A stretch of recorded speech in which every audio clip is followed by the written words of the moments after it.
Hello friends. आज हम राष्ट्रीय आंदोलनों के बारे में जानेंगे। तो सबसे पहले देखेंगे कि राष्ट्रवाद के उदय के क्या क्या कारण थे। कांग्रेस की स्थापना के बारे में जानेंगे। विभिन्न विचारधाराएं जो राष्ट्रीय आंदोलन के दौरान जिनका जन्म हुआ, उसके अंतर्गत हम देखेंगे उदारवादी विचारधारा, उग्रवादी विचारधारा, गांधीवादी विचारधारा और समाजवादी विचारधारा। इनका हम डिटेल में अध्ययन करेंगे।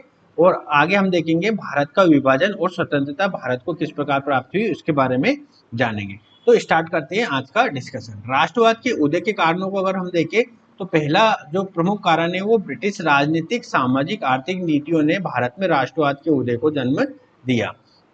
विभिन्न राज्यों को जीतकर जो ब्रिटिश शासन ने क्या किया, विभिन्न राज्यों को जीतकर उनकी पहचान समाप्त कर दी तथा एक समान कानून व्यवस्था लागू की। भारत के क्रम में क्या है कि पहले अलग अलग राजवंश शासन करते थे पूरे देश के ऊपर, पर ब्रिटिश शासन ने क्या किया, सभी लगभग भारत के सभी क्षेत्रीय शक्तियों को जीतकर एक समान आर्थिक, सामाजिक, राजनीतिक नीतियां लागू की। उसी क्रम में क्या हुआ कि कानून व्यवस्था का भी निर्माण किया, सिविल सेवा का निर्माण किया। इससे क्या हुआ कि एक राजनीतिक एकीकरण हो गया, है ना, भारत का एकीकरण हो गया उसमें। आगे हम देखेंगे कि एक साझा शत्रु निर्मित हो गया। जो देशी राज्य थे उन्होंने क्या करा कि उन्होंने ब्रिटिश सरकार को एक साझे शत्रु के रूप में देखा, है ना, ब्रिटिश साम्राज्य को एक साझे शत्रु के रूप में देखा।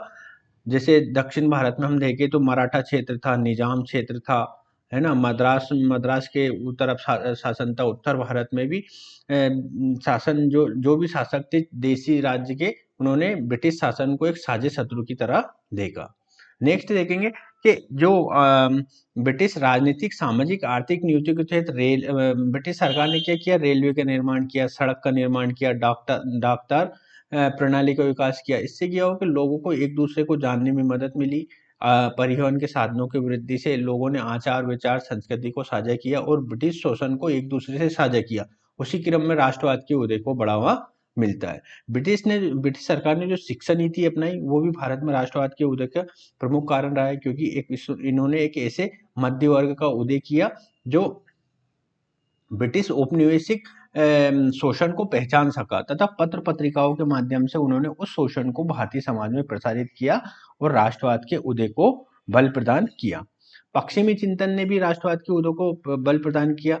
वस्तुतः क्या हो रहा था कि जो बेंथम, मिल, है ना, ये लोग थे, ये उपयोगितावादी विचारधारा पर बल प्रदान कर रहे थे और अधिकतम लोगों के अधिकतम भलाई की दिशा में अपनी बातें कह रहे थे। तो इसी चिंतन को भारतीय समाज में भी अपनाया गया तथा जो शोषक को समाज से उखाड़ फेंकने और मानवतावाद को बढ़ावा देने के क्रम में ब्रिटिश सरकार का विरोध किया जाने लगा और राष्ट्रवाद के उदय को बढ़ावा प्राप्त हुआ। नेक्स्ट हम देखेंगे कि सामाजिक धार्मिक सुधार आंदोलनों ने भी राष्ट्रवाद के उदय को बढ़ावा प्रदान किया। कैसे प्रदान किया कि जो भारतीय सामाजिक धार्मिक सुधार आंदोलन थे, उन्होंने मानव की एकता पर बल दिया, है ना, मानव की एकता पर बल दिया। इसी क्रम में क्या हुआ, रूढ़िवादी तत्वों में कमी आई, है ना, रूढ़िवादी तत्वों में कमी आई। स्वराज और स्वदेशी पर बल प्रदान किया। स्वराज मतलब जब आर्य समाज की स्थापना स्वामी दयानंद सरस्वती ने की तो उन्होंने स्वराज पर बल प्रदान किया, है ना, स्वराज पर बल प्रदान किया। स्वदेशी पर बल प्रदान किया आर्य समाज ने स्वदेशी पर बल प्रदान किया। इसी क्रम में उन्होंने भारत भारतीयों के लिए नारा दिया, है ना, भारत भारतीयों के लिए नारा दिया। इससे राष्ट्रीय एकता या राष्ट्रवाद के उदय को बढ़ावा प्रदान हुआ। नेक्स्ट हम देखें तो पत्र पत्रिकाओं के प्रकाशन से क्या हुआ कि आधुनिक विचारों के प्रसार को बल मिला। स्वतंत्रता, समानता, है ना, इन चीजों को बल प्रदान हुआ और ने क्या किया, ब्रिटिश औपनिवेशिक शोषण को उजागर किया। पत्र पत्रिकाओं ने ब्रिटिश सरकार द्वारा किए जा रहे शोषण को उजागर किया समाज में और इसी क्रम में विभिन्न विचारधाराएं पनपी, जिसमें समाजवादी, गांधीवादी, उदारवादी, उग्रवादी, इस तरह की जो विचारधाराएं इन्होंने उत्पन्न लिया और इन सब विचारधाराओं ने ब्रिटिश शोषण को उजागर करने में मदद प्रदान करी, है ना, ब्रिटिश शोषण को उजागर करने में मदद प्रदान करी। तो ये पत्र पत्रिकाओं के प्रकाशन से हुआ। लिटन और कर्जन की नीतियों ने भी भारत में राष्ट्रवाद के उदय को बढ़ावा प्रदान किया। लिटन ने क्या किया, देखो लिटन ने क्या वर्नाकुलर प्रेस एक्ट ये लाए थे, है ना, देशी समाचार पत्र, है ना, देशी समाचार पत्र अधिनियम लाए थे। उसके अंतर्गत क्या हुआ, जो देसी भाषाओं में जो समाचार प्रकाशित होते थे उन पर प्रतिबंध लगाने की बात कही। लिटन ने भारतीय जो सिविल सेवा के यूरोपीयकरण पर बल प्रदान किया, है ना। इन्होंने उम्र सीमा घटा दी थी, भारतीय मतलब जो सिविल सेवा में अभ्यर्थी थी उनकी उम्र सीमा 19 वर्ष कर दी थी। लाइसेंस अधिनियम आया था लिटन के समय। तो लिटन कर्जन की अगर नीतियों को देखो तो कर्जन ने बंगाल विभाजन को किया था, है ना। बंगाल विभाजन के तहत इन्होंने फूट डालो राज करो की नीति की थी। इन्होंने विश्वविद्यालय अधिनियम लाया था, है ना। विश्वविद्यालय अधिनियम के तहत इन्होंने भारतीय औपनिवेशिक शोषण को बढ़ावा प्रदान करने का कार्य किया था। कर्जन कर्जन के समय भारत में स्वदेशी आंदोलन बल प्रदान कर रहा था, है ना।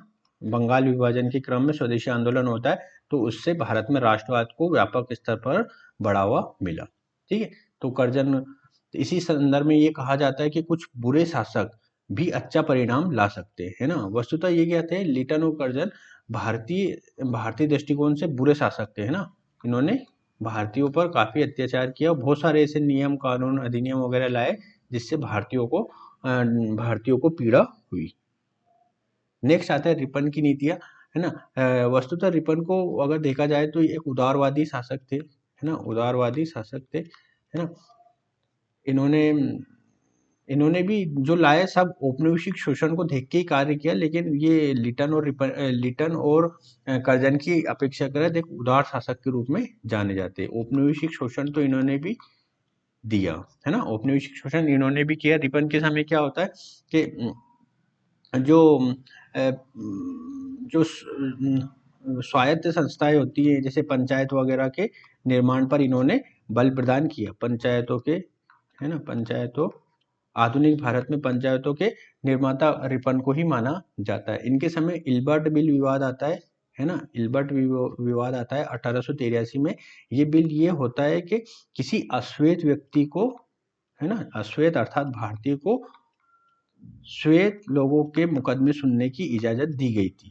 परंतु इसमें क्या होता है, अश्वेत लोग विद्रोह कर देते हैं कि हमेशा नहीं करने देंगे, और इसमें क्या होता है, अश्वेत लोगों की विजय हो जाती है ना। इसे श्वेत विद्रोह भी कहते हैं, है ना, श्वेत विद्रोह भी कहते हैं। इससे क्या होता है कि अगर श्वेत लोग एकता करके इस बिल को वापस करा देते हैं, इससे ये स्पष्ट होता है कि भारतीय लोग भी अगर एकजुट हो जाए तो किसी चीज को अपने पक्ष में करवा सकते हैं। तो इल्बर्ट बिल विवाद से भी भारतीय राष्ट्रवाद को उदय को काफी मदद मिली।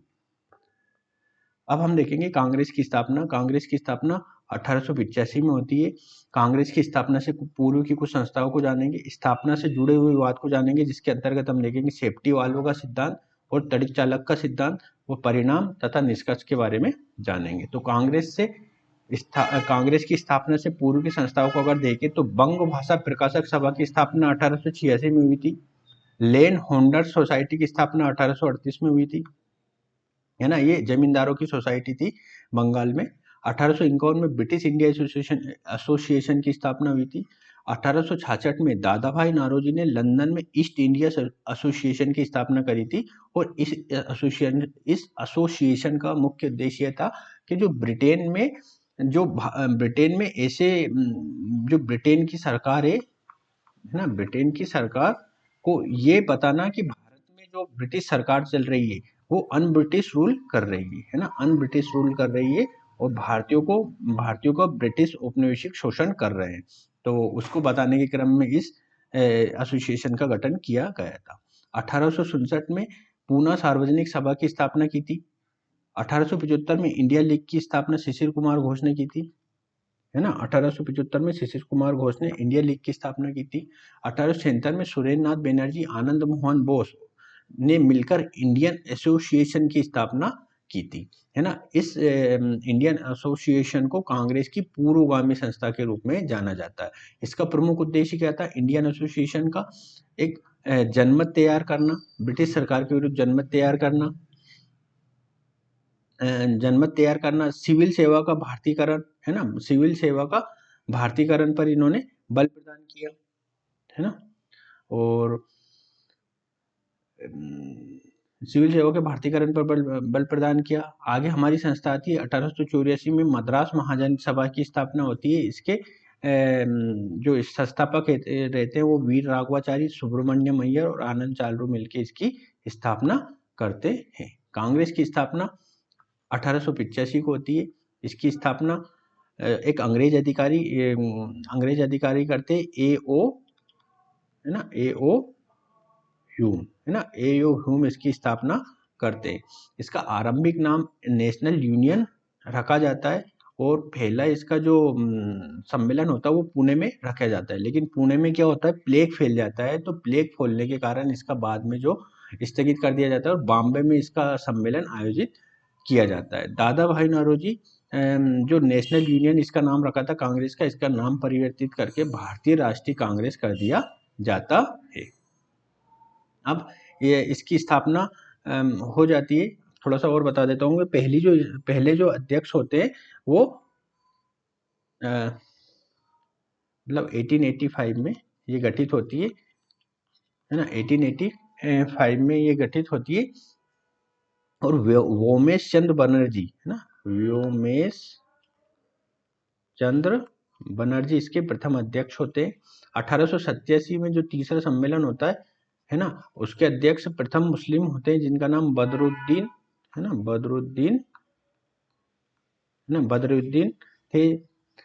ठीक है। अब जो कांग्रेस की स्थापना से जुड़े हुए कुछ विवाद हम देखते हैं। तो पहला है सेफ्टी वाल्व सिद्धांत। ये सिद्धांत लाला लाजपत राय जी ने प्रस्तुत किया था और उनका ऐसा मानना था कि जब लॉर्ड डफरिन भारत के गवर्नर जनरल थे तो उनके समय ये लॉर्ड डफरिन ने क्या किया था, है ना, लॉर्ड डफरिन ने ये बोला था कि ये लाला लाजपत राय ने बोला था कि ये कांग्रेस डफरिन के दिमाग की उपज है ना। भारतीय असंतोष को जानने के क्रम में डफरिन ने इसका निर्माण कराया है। किसका निर्माण कराया है? आईएनसी का निर्माण लॉर्ड डफरिन ने कराया, ऐसा लाला लाजपत जी का मानना था, है ना, सेफ्टी वाले सिद्धांत के तहत।